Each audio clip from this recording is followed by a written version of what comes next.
Dieu très bon est le très bon créateur de toutes choses, le Père est le seul bien de l'un et de l'autre sexe, très abondant en toute puissance et fertilité, a créé l'homme mâle et femelle.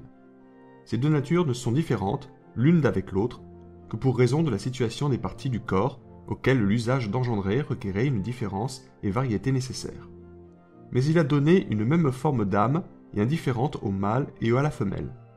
Entre ces formes ne se trouve aucune séparation de sexe et diversité de nature.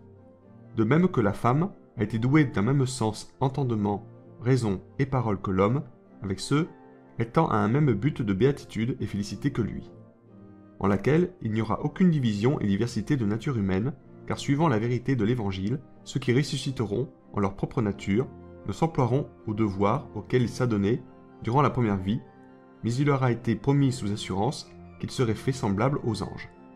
Il s'ensuit qu'il n'y a point de prééminence de noblesse entre l'homme et la femme, qui puisse être prétendue de la part de l'un ou de l'autre, à cause de son essence et substance spirituelle. Mais bien qu'à tous deux a été vouée de nature une égale et juste part d'une franche réputation et liberté, or, quant à ce qu'il reste à l'homme, outre la divine essence de son âme, en ce l'engeance très louable des femmes, devance par tout point la rude et lourde race des hommes.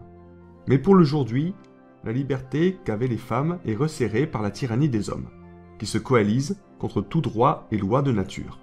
Car dès l'heure que la femme est née, elle est retenue dès ses premiers ans, en toute nonchalance, et ne lui est permis de se mêler d'autre chose que de son fil et de son aiguille, comme si elle n'était capable de manier et de conduire plus haute charge. De là, après qu'elle est venue à l'âge de 14 à 15 ans, elle est livrée sous le jaloux commandement d'un mari, ou bien est renfermée en quelque cloître de religieuse pour jamais.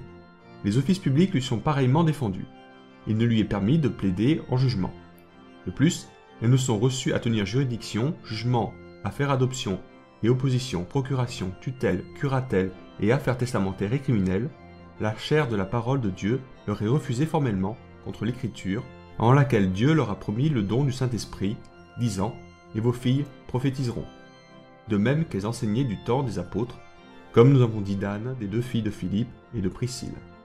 Mais la malice de nos nouveaux faiseurs de loi a été si grande qu'ils n'ont tenu compte du commandement de Dieu, à cause de leur tradition qu'ils ont arrêtée par entre eux, que les femmes valaient moins que les hommes, encore qu'en conscience, ils confesseraient, s'il leur plaisait, qu'elles sont plus nobles en prééminence de nature et crédit que les hommes. Par quoi les femmes sont contraintes d'obéir à ces lois-ci, comme pauvres captives en guerre à leur vainqueur, non point par aucune nécessité ou raison divine ou naturelle, mais par je ne sais quelle coutume tyrannique, fortune et occasion qui cause cela.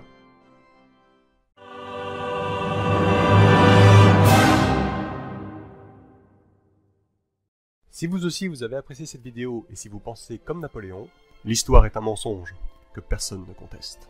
Je vous invite à laisser votre avis, liker la vidéo, vous abonner à la chaîne et pourquoi pas partager cette vidéo. Merci.